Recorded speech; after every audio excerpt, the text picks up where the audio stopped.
Jadi orang yang baik, orang yang makmur, orang yang sejahtera, orang yang bahagia, kata Zainuddin Sardar, adalah orang yang bisa hidup dengan berbagai macam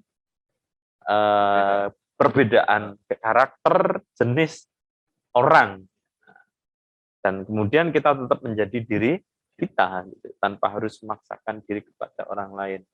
Nah, itulah yang disebut to flourish. To flourish is to prosper. To the secure. Nah, jadi kita nyaman dan orang lain juga merasa nyaman dengan kehadiran kita. Jadi itu yang disebut dengan to flourish is to be secure in respect and dignity. Jadi orang lain dengan diri kita tidak merasa rendah, dan sebaliknya kita juga tidak merasa rendah dengan orang lain karena kita mutual respect, pede saja, dan sebaliknya. Jadi kita orang lain tidak merasa kalau ada kita dia merasa hina, atau sebaliknya kita juga tidak merasa rendah diri kepada orang lain. Jadi equal. Jadi orang lain merasa nyaman dengan kita dan orang lain juga merasa aman dengan diri kita. Nah, itulah yang disebut dengan bahagia, kemerdekaan. Jadi apa? Kemakmuran. Jadi orang yang memiliki liberty and freedom. Untuk orang yang selalu memiliki kemerdekaan, kebahagiaan untuk dirinya sendiri, itulah orang yang disebut prosper. Jadi orang yang makmur. Dalam banget ini ya. Saya ya semoga para hadirin paham ini ya. Saya agak muter-muter karena kalau letter luck agak susah dipahami, tetapi poinnya adalah orang yang beruntung besok di akhirat adalah orang yang konsisten, selalu merasa diawasi atau akan adanya Allah Subhanahu wa Ta'ala, dan dia merasa selalu konsisten mengikuti petunjuk dan atau perintahnya. Kemudian yang ketiga adalah orang yang bisa hidup dengan segala macam perbedaan manusia yang ada. Yang keempat adalah orang lain merasa aman dengan kehadiran kita, dan kita juga merasa aman berkumpul dengan orang lain. Kira-kira begitu. Itu poin di paragraf. Saya baca selanjutnya. Interplay between the phrases span of what we have provided them and the one who prosper indicate another point. A major characteristic of the Islamic worldview is that it is distributive. To spend is to distribute, to give of what which one possesses. The Quran is full of exhortation and regulation on the subject of distribution. What we have is for use and not merely accumulation or self-enjoyment. Other people has a claim on our resources, economic, intellectual, and creative, social, cultural, or emotional. People are not absolute exclusive owners, as we shall see in more detail later when we consider the concept of khalifah, trusteeship. It is by distributing, putting to work, sharing the bounties that came our way that we prosper. Ultimately, the prosperity we earn by being distributive with our talent and possession is God's pleasure and favor, the supreme reward. Nah, ini sekarang terkait dengan kepemilikan sebagai peran khalifah manusia di muka bumi. Jadi semua fasilitas yang diberikan oleh Allah kepada kita, akses ekonomi, akses sosial, kekuasaan, intelektual, kecerdasan, kreativitas misalnya, yang kita miliki itu sebagai khalifah fil ard adalah sarana untuk berbagi, sarana untuk bekerja sama. Jadi agar kita bisa menjadi khalifah. Bukan untuk self-enjoyment, kata Zauddin Sardar. Jadi ketika kita diberi oleh Allah Subhanahu wa Ta'ala kapasitas intelektual yang lebih, akses sosial yang bagus, budaya yang baik, emosi yang bagus, bukan semata-mata sebagai untuk kepuasan hidup atas diri sendiri kita happy dengan diri kita sendiri, tetapi ada tanggung jawab distribusi, ada tanggung jawab distribusi dan bekerja sama atas akses-akses itu kepada orang lain. Jadi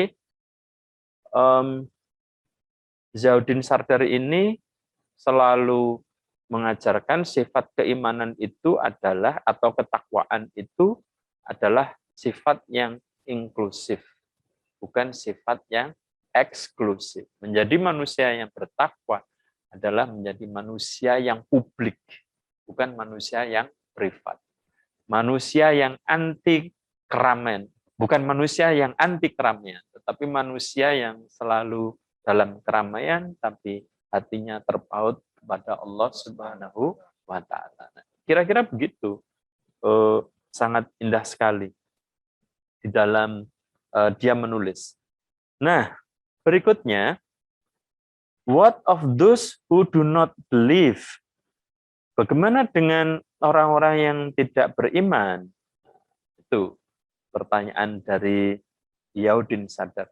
I think it is important to appreciate that this verse does not refer to those who simply doubt, for doubt may be resolved one day in favor of against belief.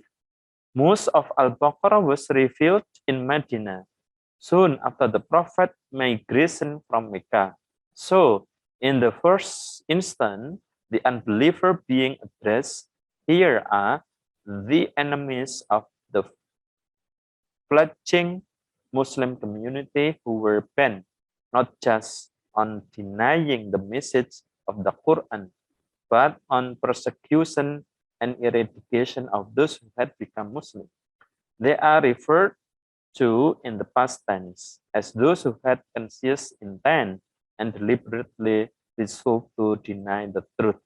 Jadi memang Al-Baqarah di sini, di dalam ayat ini, tidak membahas langsung orang-orang yang kafir atau orang-orang yang tidak beriman. Nah, kata Zauddin Sardar, sebagian besar dari surat Al-Baqarah ini diturunkan di Madinah setelah Nabi Muhammad hijrah dari Mekah ke Madinah. Jadi nanti ada pembahasan khusus terkait dengan orang-orang yang tidak beriman. Berikutnya, what about our own context? The world is full of doubters and atheists, all varieties, and quite a few have chosen to be my friends. So ini menarik. For the Quran, and therefore for me, atheism itself is not a problem. We are free to choose to believe or not to believe. Gitu kata Zauddin Sardar. But God consciousness is a commitment to a way of living that is or certainly should be dedicated to care for justice, equity, dignity, and well-being of all. Such concern can be found as much among people of no faith as among those who claim to believe. Indeed, some atheists may be better example of rightness in action than many a believer I can think of. In the here and now, practical concern for the state of the world and condition of our fellow human beings provide a basis for collaboration. In the final analysis, it is God alone who knows all and will make the only judgment that matters. Or to put it another way, who am I to judge? If non-believers share my concern for making the world a better place, then let's go to it. There are more than enough horrors in the world, and far too many of them created because people stop to argue and create animosities about matters on which God has left us free to choose, or matters which are in truth beyond human perception and therefore definitive human reason. For me, it is not just a case of live and let live, although I certainly believe and uphold the principle I'm for doing what is right by all people, irrespective of what they believe or don't believe, and working with anyone and everyone who shares my objective for a better world. Jadi, di dalam Al-Baqarah menurut Ziauddin Sardar, memang banyak kata, what about our own context? Bagaimana dalam konteks sekarang ini? Memang faktanya adalah banyak orang yang meragukan tentang Al-Quran dan meragukan Allah, dan bahkan banyak orang yang tidak percaya adanya Allah Subhanahu wa Ta'ala. Nah, kata Ziauddin Sardar, hidup itu bebas. Bebas untuk memilih baik mau beriman atau tidak. Jadi baik percaya Allah atau tidak percaya pada Allah. Silahkan, kata Ziauddin Sardar. Bagi dia nggak masalah. Tetapi ada self-proclaim, dan kita kayaknya, saya sepakat, ada self-proclaim. Kita harus tegas atas posisi hidup kita. Orang lain boleh. Kalau kita ngomong sama orang lain, silahkan. Kamu mau Islam, silahkan. Kamu mau berbuat baik, silahkan. Kamu ya menjadi pemalas atau orang yang rajin, silahkan. Tapi,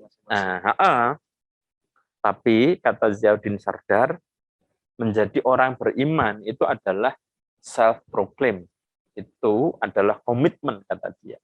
Komitmen saya bukan hanya kepada Allah Subhanahu wa Ta'ala, tetapi komitmen atas diri saya untuk misalnya memperjuangkan keadilan, kesejahteraan, martabat, dan kesejahteraan umat manusia. Karena peran khalifah tadi, jadi peran khalifah berbagi pikiran, berbagi akses, berbagi kekayaan, bukan untuk self-enjoyment. Nah, seperti itu kata Ziauddin Sardar. Jadi, memang banyak orang-orang yang tidak beriman. Mungkin dalam kehidupan sehari-hari kita juga bisa melihat orang yang tidak beriman, tidak sholat, gitu kan? Tapi dia secara materi, dia lebih kaya, nah gitu kan kira-kira. Jadi dia nggak pernah, dia bukan Muslim, dia tidak beriman kepada Allah, juga dia tidak menunjukkan bahwa dia orang yang percaya kepada Allah, orang yang beragama. Mungkin bukan hanya saja Islam, ini lebih universal karena kaitannya percaya dan tidak percaya kepada Allah. Nah, sementara orang yang tidak percaya kepada Tuhan, tapi di dalam hidupnya itu kok bisa kaya. Nah, ini penjelasan dari Ziauddin Sardar. Nah, secara rasional dia lebih bekerja keras misalnya gitu kan. Nah, dia bisa mengatur hidupnya bisa lebih baik misalnya. Nah, jadi sifat-sifat mulia itu, jadi bekerja keras, kemudian adil, kemudian apalagi dia bisa bekerja sama dengan orang lain. Jadi orang-orang yang tidak beriman tapi karakternya seperti itu, memang ada peluang untuk mendapatkan kesejahteraan atau kekayaan di muka bumi. Itu kata Ziauddin Sardar. Nah, dibanding dengan orang-orang yang hanya beriman, ini dunia loh ya. Jadi orang-orang yang beriman, tetapi dia tidak mempunyai sifat-sifat yang etos tadi, tidak memiliki etos. Dia tidak bisa mengatur dunia, dia tidak bisa adil, dia tidak bekerja bersama dengan orang lain. Nah, mungkin orang yang beriman seperti ini di dunianya, di dunianya dia akan kelihatan rendah secara materi kehidupan dunianya dibanding dengan orang-orang yang ateis tadi. Tetapi lagi-lagi memang itu bagian dari sifat Allah untuk memberikan kebebasan kepada hambanya. Nah, di akhir ini, di paragraf, kata Ziauddin Sardar, meskipun hidup itu memilih, maka tetap saya akan memilih jalan yang baik. Jalan yang baik dan jalan yang benar bagi siapa saja. Meskipun orang lain tetap tidak beriman, tapi saya akan memilih jalan iman. Dan saya akan bekerja dengan siapa saja, dan sekaligus saya akan berbagi. Karena saya beriman, maka saya akan melakukan kebaikan dan siap bekerja sama dengan orang lain untuk mewujudkan dunia yang lebih baik. A better world, itu di baris terakhir di kata itu. Tinggal 2 paragraf. Terakhir, 2 paragraf, but the movement away from God is also a journey.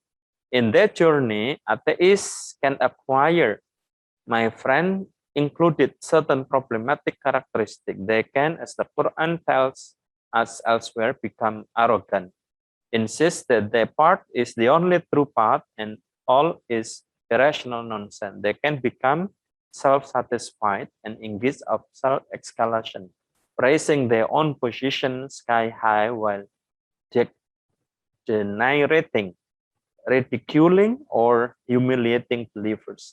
They can, through political expenditures or opportunism, try to privilege their own position in society. This and other similar characteristics gradually led them to lose the ability to understand the very idea of religious truth. The scaling of the herd and an act of God is product the baggage they have picked up on their particular journey. Of course, believers are not immune from this disease. Finally, we come to the first of this chapter, which consists of 3 Arabic letters, Alif, Lam, Mim. Alif, Lam, and Mim. Al-Baqarah is one of the 29 chapters of the Quran that begin just with alphabetical letters. This intention here, I think, is to arrest the attention of the reader. This is a poetic device. Apart from that, I find no convincing argument that anyone, and certainly not I, really know what the letters signify. There is no evidence of the prophet himself referring to this letter. Muslim has interpreted them in various ways. Some see them as abbreviations related to God and his attribute. Others argue they illustrate the inimitable natures of the Quran. So, some others interpret them mystically. Still, others have read mathematical codes in them. I will simply echo the words of the classified thinkers and I say, I know not, only God knows. Selesai. Ayat 1 sampai 5. Jadi, 1 sampai 7. Terima kasih. Ya. Jadi, di akhir paragraf ini, jadi perjalanan, jadi hidup ini adalah perjalanan, kata Ziauddin Sardar.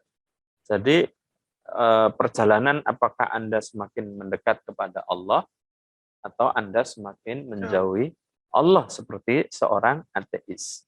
Bahkan dia memberikan contoh beberapa orang ateis yang justru memang semakin sombong, jadi dia semakin egois dengan beberapa kedudukan, dia melupakan peran Allah, maka dia akhirnya sombong. Jadi dia tidak percaya adanya Allah. Tadi habis dia punya sifat kerja keras, bisa bekerjasama dengan orang lain, dia bisa mengatur dunianya dengan baik. Nah, dia karena tidak beriman kepada Allah, maka dia merasa itu adalah hasil dari dirinya sendiri. Maka kemudian itulah yang menimbulkan dia menjadi orang yang sombong, kata Ziyauddin. Maka sebenarnya itu justru menunjukkan, nah gitu, menunjukkan bagi orang beriman itu justru menunjukkan rasionalnya bahwa itulah pentingnya kita beriman kepada Allah Subhanahu wa taala, karena pada dasarnya manusia itu kalau melihat orang sombong, mesti orang siapapun pasti tidak suka. Jadi manusiawi. Kita kepingin berkumpul dengan orang yang baik, disambut oleh orang baik, itu manusiawi. Jadi maka kesimpulannya orang yang beriman itu sungguhnya adalah manusiawi gitu. Orang yang percaya kepada Allah itu manusiawi. Itulah menariknya kata Ziyauddin Sardar, surat Al-Baqarah yang diawali dengan alif, lam, dan mim dari 29 juz. Nah, jadi dia adalah salah satu dari 29. Jadi ada 29 juz yang lainnya. Nah, maka alif lam mim itu menunjukkan suatu hal yang penting di dalam surat Al-Baqarah. Tidak ada satupun orang yang tahu persis apa dari arti la, alif, lam, dan mim. Ada yang menganggap itu mistik, ada yang menganggap itu kode. Nah, maka di akhir jawaban ini, kalau saya, kata Ziyauddin Sardar, saya tidak tahu dan Allah Subhanahu wa taala Maha tahu apa arti dari alif, lam, mim. Nah, saya kira itu, teman-teman. Saya senang secara pribadi saya bisa belajar banyak tentang isi dan kandungan dari surat Al-Baqarah ayat nomor 1 sampai 7 menurut versi pikiran interpretasi dari Ziyauddin Sardar. Billahi fisabilil haq wastabiqul khairat. Wassalamualaikum warahmatullahi wabarakatuh. Waalaikumsalam warahmatullahi wabarakatuh. Sampai bertemu di kajian bulan depan. Terima kasih.